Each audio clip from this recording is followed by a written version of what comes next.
Ayan mga ka-DIY, today andito tayo sa Deye, Philippines. Located yan dito sa Tandang Sora MC Building. So today magte-training tayo mga ka-DIY para dun sa ating bagong inverter. O di ba? Nag-training pa ang ka-DIY nyo para legit na legit ang maituturo ko sa inyo about kay Deye inverter mga ka-DIY. So ngayon ay day 1. 2 days nga pala itong training na to. Ang napakaganda pa nitong mga ka-DIY, yung batch 1 libre. Itong batch 2, 1,000 pesos lang. Meron ka ng 2 days training. O di ba? Napakamura nun. Parang libre na rin, pangkain lang talaga yun mga ka-DIY. So tara, pasok tayo.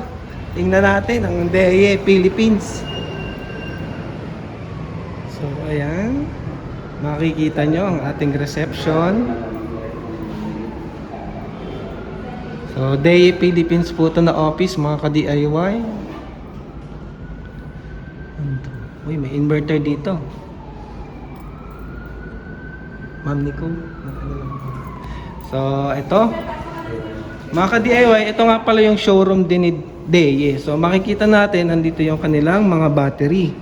Ito ay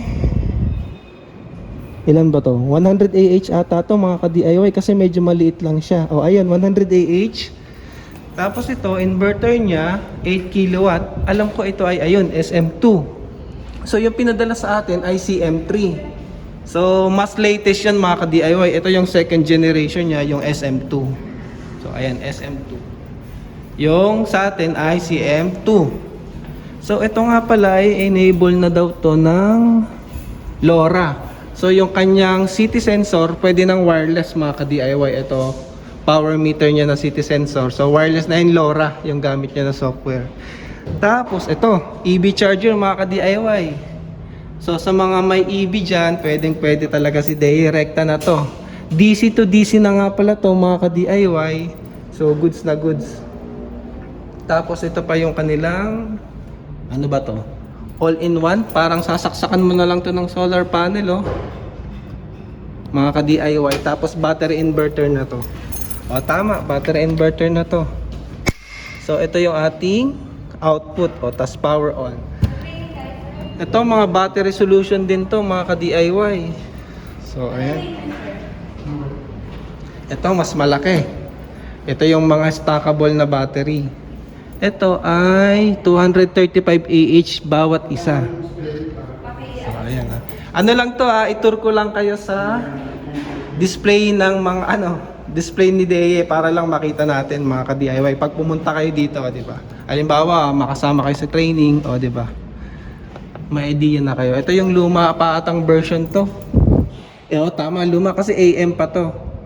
Ito ay 6 kilowatt din pero AM version, parang first generation pa ata yan. Tapos ito yung kanyang mga 300 na battery. Ayan, sana magkaroon din tayo, Deye. Tapos ayan, microinverter, nakagamit na tayo niyan, yung mumurahin lang. Ito high quality syempre, Deye. As ito pa yung kanyang inverter mga ka-DIY. At ito pa mga battery. Ito may built-in na breaker, oh. Yung iba kasi wala pero ito meron. So ayan siya. So ayan. Ito yung version ng battery na merong display dito sa gitna. At syempre yung ating rack type na battery.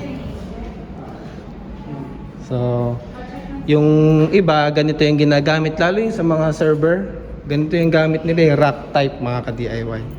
So ayun, andun yung ating training room. Diyan tayo magti-training for 2 days mga ka-DIY. So pasok na tayo mga ka-DIY. So ayan, welcome sa ating training room mga ka-DIY. Makikita nyo, ito yung mga inverter na ating pag-aaralan paano i-set up. Inverter from Deye yung mga yan. So mga grid tie yan mga ka-DIY. Ito naman yung mga hybrid na inverter. Yan. So madami na. Siya nga pala 20 kami dito na mag-aaral ng Deye inverter. Ito medyo malaki mga ka-DIY na malalaman natin kung ano yung inverter na yan mamaya pag nag-start yung ating training. So ito nga pala, nag-start na yung ating training. Siya nga pala, ito yung aming trainer, si Ma'am Luis Pangilinan. Siya ay After Sales Service Engineer and Trainer dito sa DEA Philippines. So ayan, napakagaling niya ni Ma'am. Marami tayong matututunan sa kanya. So nakikita nyo dito sa aming training, una, first part ng aming training ay syempre, inaaral muna namin yung mga specification at details ng inverter. And then later on, saka naman namin gagawin yung actual setup. Siya nga pala, sa day 1, ang aming ginawa ay pure grid tie setup muna mga ka-DIY. Kasi sa day 2 namin gagawin yung hybrid setup mga ka-DIY. So ayan, diniscuss din namin dito, 'di ba? Sa una nakita nyo, diniscuss namin yung mounting ng ating inverter. Ngayon dito diniscuss naman natin yung pagkakabit at saka importance ng city sensor, kasi kapag grid tie at wala kang net metering, kailangan mo talaga yung city sensor na yan mga ka-DIY.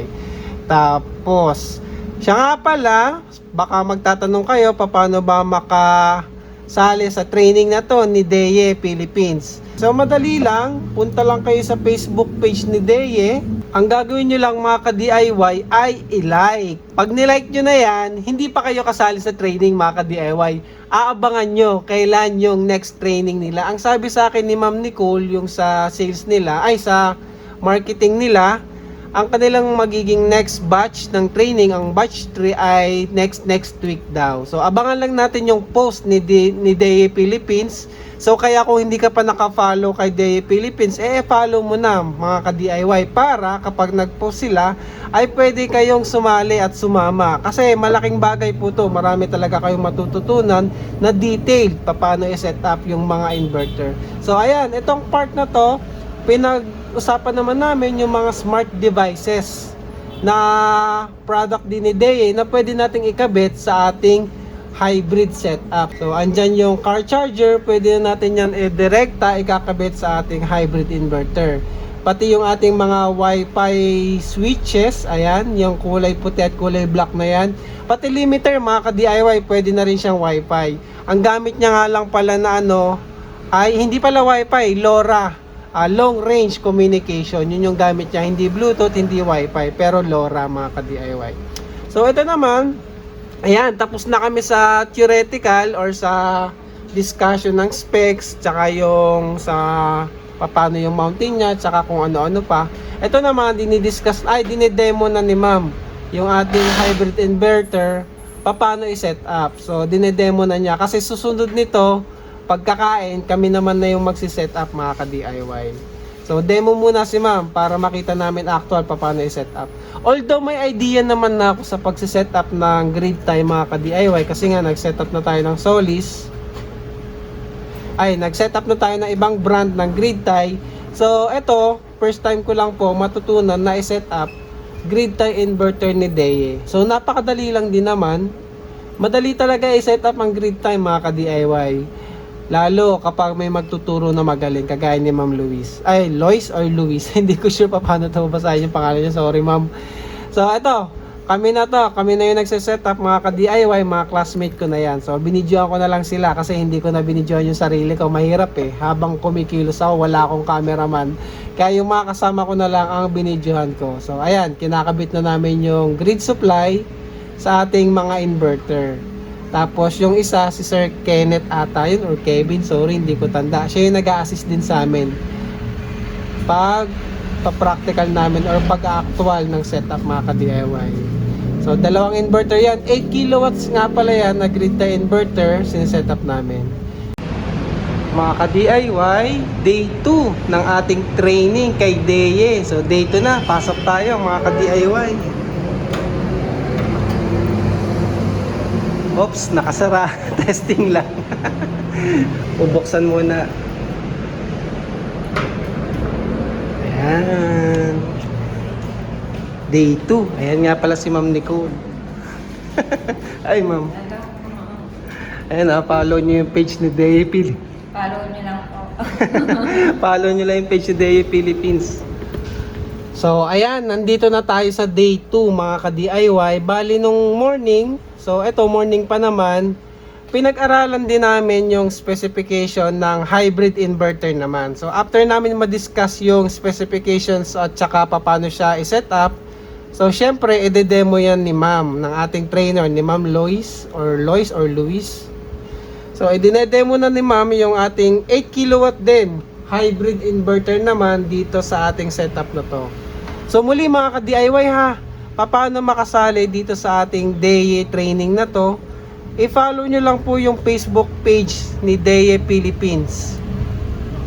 Follow nyo po kasi dyan nila ipinopost kung kailan yung next training. So libre yung batch 1, yung batch 2 1,000 pesos, malamang batch 3 1,000 pesos. Mura na po yun kasi andun na yung pagkain mga ka-DIY eh.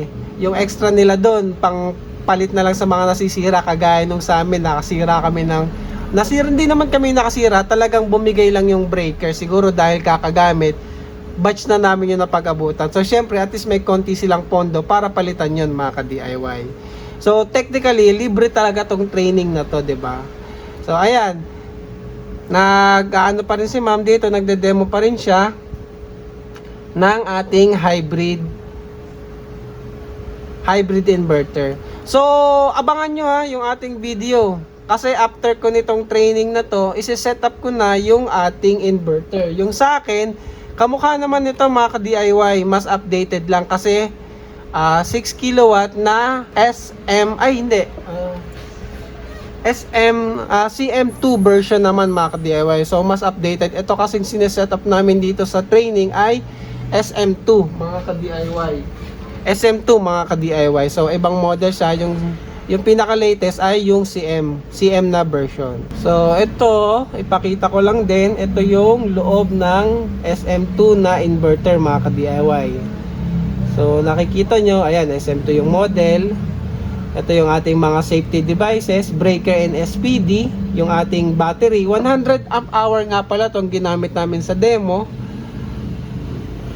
Then, ayan, yun yung gilid. Ayun yung ating on-off switch at saka yung PB switch sa left side. Sa right side naman, nandyan yung ating specification, syempre. Lagi nyo titingnan yan mga ka-DIY kasi napaka-importante na alam natin ang specification ng ating inverter para alam natin ang mga limitations. So, ito, mga classmate ko na yung nag-a-actual. So, dyan, sineset na nila yung mga parameter para sa commissioning ng hybrid inverter na to mga ka-DIY. So yung solar panel pala namin, meron kami dyang injector or power supply na ginagamit bilang solar panel. Kasi syempre hindi naman kami makakapag-setup ng solar panel dito sa building. Kaya meron kami dyan. Ayan, yung nasa may bandang baba, tabi ng battery, power supply yan. Yan yung aming injector ng PB input. So ayan wala naman pinipiling edad ang DEYE para sa training na to mga ka-DIY. Nakikita nyo naman yung classmate ko, bagets na bagets. So ito pala yung nakita natin na malaki kanina, ESS. Ito ay hybrid inverter din na may built-in battery. So 5 kilowatt na hybrid inverter siya plus 5.3 kilowatt na battery. So isasalpak mo na lang yung solar panel dyan sa MC4 mga ka-DIY Tapos, pwede nyo rin siyang dagdagan ng battery kasi meron pa rin tayong port. Pwede nyo pa rin yung lagyan ng additional battery. Basta DEYE brand daw. Para kasi 5 kilowatt, so pwede nyo siyang dagdagan ng any capacity basta DEYE brand din mga ka-DIY. So, ayan yung inverter niya sa taas, yung taas na part. At sa babang part, yan na yung battery. Tapos, ayan, may breaker na rin siya. Ayan yung extra battery port kapag magdadagdag tayo ng battery. So ayun, napaka sulit ng ating training na to. So ayun nga, tapos na yung aming training. Meron na kaming DEYE giveaway at saka certificate. So uwian na mga ka-DIY, day 2 tapos na po. So sana maka-attend din kayo. Follow nyo lang po yung Facebook page ni DEYE Philippines at ayan, may experience itong ganito. So napakasulit. Maraming salamat DEYE Philippines. Thank you mga ka-DIY.